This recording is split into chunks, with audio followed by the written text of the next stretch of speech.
Isang mapagpalang umaga sa ating lahat, mga kapatid ko kay Kristo, mula sa The Solid Rock Morning Devotion. Isang kagalakan na muli tayo ay makapagbulay-bulay sa salita ng Panginoon sa umagang ito. Mga ilang minutong pagbubulay-bulay ng mga salita ng Panginoon upang papurihan at sambahin ang ating Panginoong Hesus Kristo. Ang ating pong pagbubulay-bulayan sa magandang umaga ng Sabado ay matatagpuan sa 1 Korinto 11, talatang 30. Ito ang sinasabi. Yan ang dahilan kung bakit mahihina at sakitin ang marami sa inyo at may ilang ngang namatay na. Sa isinagawa nating mga pagpupuri at pagsamba sa Panginoon, palaging pinaalaala na sa atin na pag-alabin natin ang ningas ng Espiritu Santo na gumagawa sa atin upang maitaguyod natin hanggang sa kasagdalan ng ating mga paglilingkod sa Diyos. Subalit, sa likod ng lahat ng ito, mayroong ilang mga kapatid na nasumpungan pa ring mga natutulog sa kanilang pananampalataya. Sino ba ang kabilang sa mga natutulog na ito? Tingnan natin ang Roma 14, talatang 1. Datapwat ang mahina sa pananampalataya ay tanggapin ninyo, hindi upang pagtalunan ang kanyang pag-aalinlangan. Ayon kay Apostol Pablo, sino niya itong mga tinutukoy niyang mga natutulog? Ang sabi niya, ang mga nangatutulog na ito ay yaong mga mahihina ang pananampalataya o sa ibang termino ay mga matitisurin. No? Mga matitisurin. Bakit natitisod? Bakit natitisod, mga kaibigan?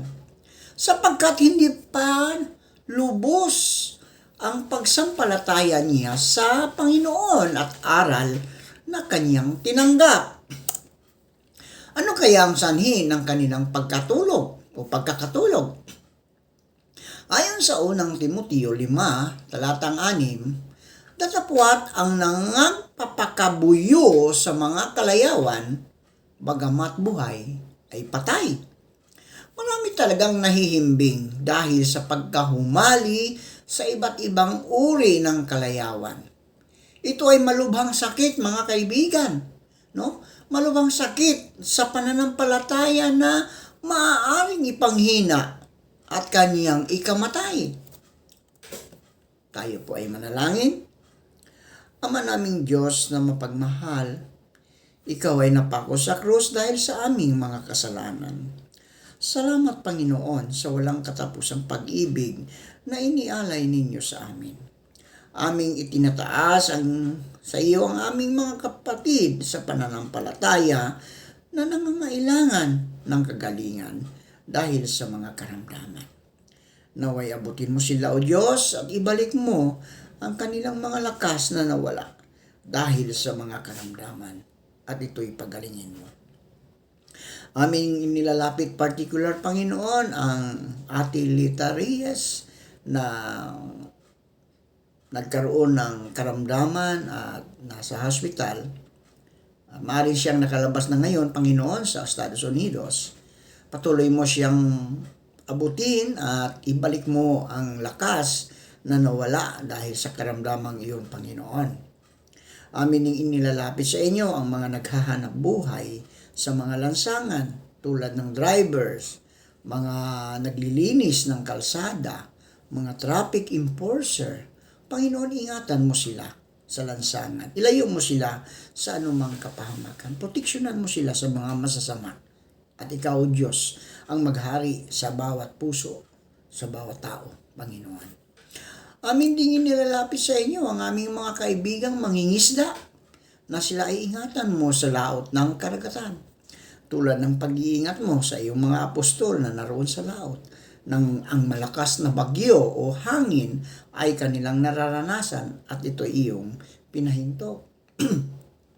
Amin ding inilalapit sa inyo, Panginoon, ang aming mga kaibigang mga magsasaka na patuloy mong ingatan sa kanilang pagsaka. Maraming salamat, O Diyos, dahil meron na pong mga ulan na tumutulo, Panginoon, sa lugar kung saan may mga tanim. Salamat, O Diyos, dahil na didiligan ang mga pananim ng mga magsasaka at sila, O Diyos, ay makapagtatanim na dahil sa tubig na iyong ibinigay.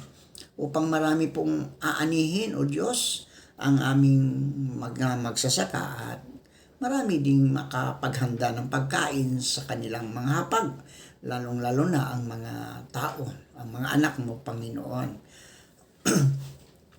Amin ding itinataas sa inyo ang aming mga kapatid na naghahanap ng trabaho. Ito man ay lokal o abroad. Naway samahan mo sila, Panginoon, at makasumpong sila ng trabaho sa tulong ng iyong banal na Espiritu upang sila, O Diyos, ay magkaroon ng hanap buhay.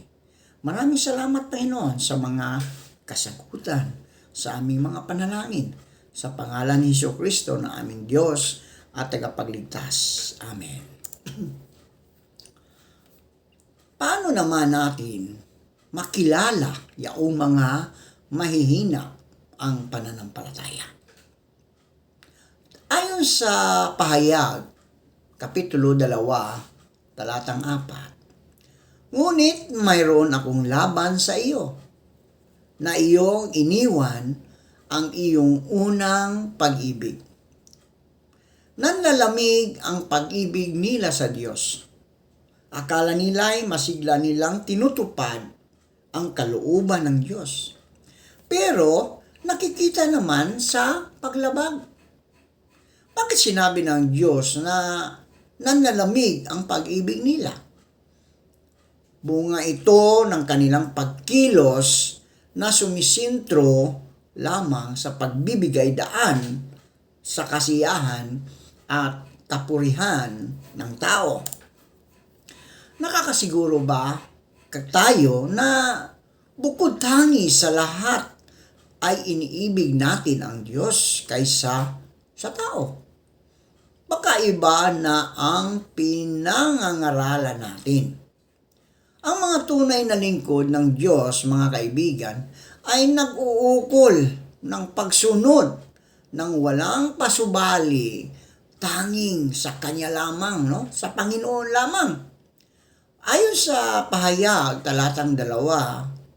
Kapitulo 2, Talatang 5, kaya't alalahanin mo kung saan ka nahulog at magsisi ka at gawin mo ang iyong mga unang gawa. O kung hindi, ay paririyan ako sa iyo at aalisin ko ang iyong kandilero sa kanyang kinalalagyan maliban na magsisi ka. Kaya kung ayaw nating alisin ng Diyos ang liwanag na mayroon sa atin, dapat nating taglayin ang tunay at malinis na pananampalataya. Paano natin gagawin iyon? Malinaw ang pahayag ng Diyos sa atin, mga kaibigan. Dapat nating pagsisihan ang ating mga kasalanan sa Kanya at talikuran ang ating maling pamamaraan ng paglilingkod. Kaya naman, gumising tayo at huwag maging bulag-bulagan. Talagang mapanghinuhod ang Diyos. Binibigyan niya tayo ng bawat isa sa atin ng pag-asa na magbagong buhay upang hindi masayang ang ating pagkakataon na magmamana ng buhay na walang hanggan. Ano ba ang tinutukoy ng Diyos na dati nating kalagyan bago ang ilan sa atin ay nanlamig? Tingnan natin ang pahayag. Pahayag 2, Talatang 3. at may pagtitiis ka at nagbata ka dahil sa aking pangalan at hindi ka napapagod o napagod. Noong una mga kaibigan, sila ay masigla, matyaga at nagpapagal sa kanilang paglilingkod sa Diyos. Taglay nila ang malinis at dalisay na layunin sa paglilingkod. Subalit, mga kaibigan, hindi sila nakapanatili sa ganitong kalagayan at sila ay naakit sa material na pakinabang at kalayawan.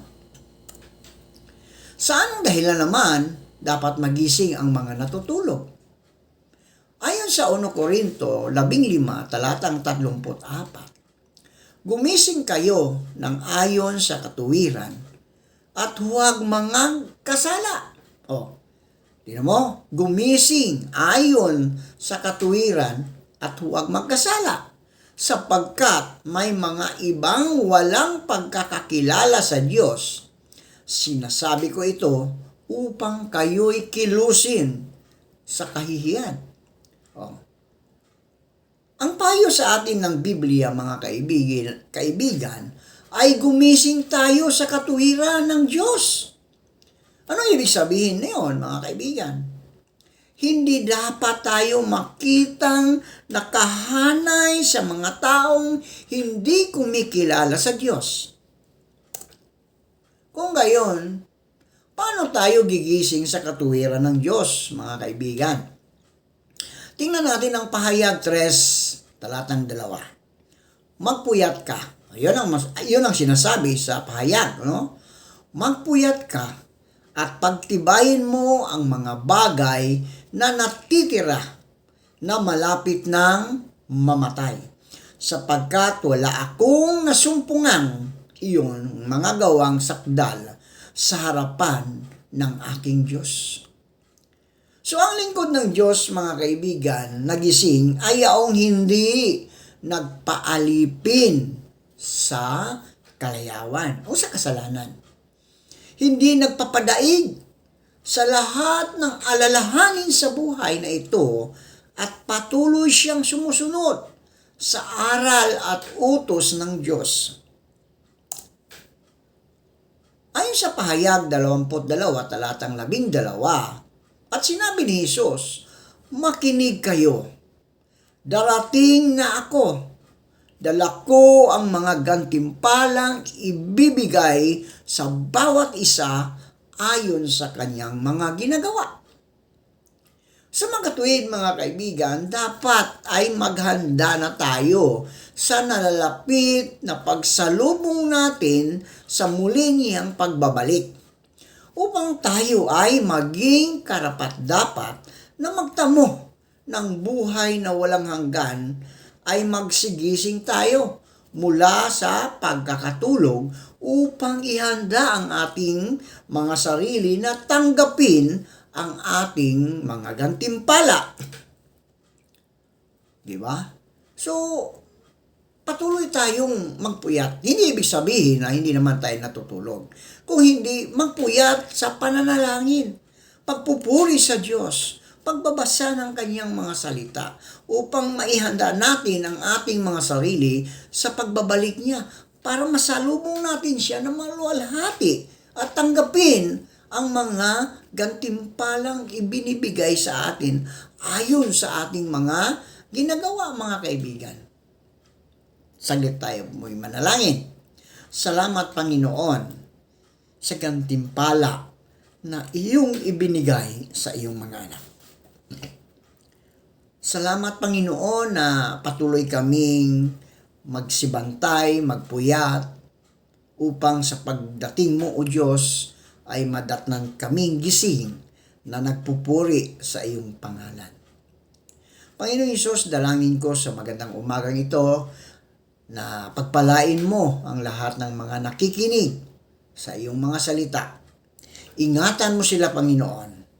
Ilayo mo sila sa kapahamakan, kasama ng kanilang buong sambahayan. Ikaw, Diyos, ang siyang maghari sa bawat puso ng mga anak mo, Panginoon. Panginoon Hesus, tulad ng mga alagad mo, nagpapasalamat po kami sa inyong pagtitiwala at pagtawag sa amin para maglingkod sa iyo kahit hindi kami karapat-dapat. Makakaasa po kayo, Diyos, na hindi po namin sasayangin ang pagkakataon, ang magandang pagkakataon na ibinigay ninyo sa amin. Sa pangalan ng Ama at ng Anak at ng Banal na Espiritu Santo. Amen at Amen.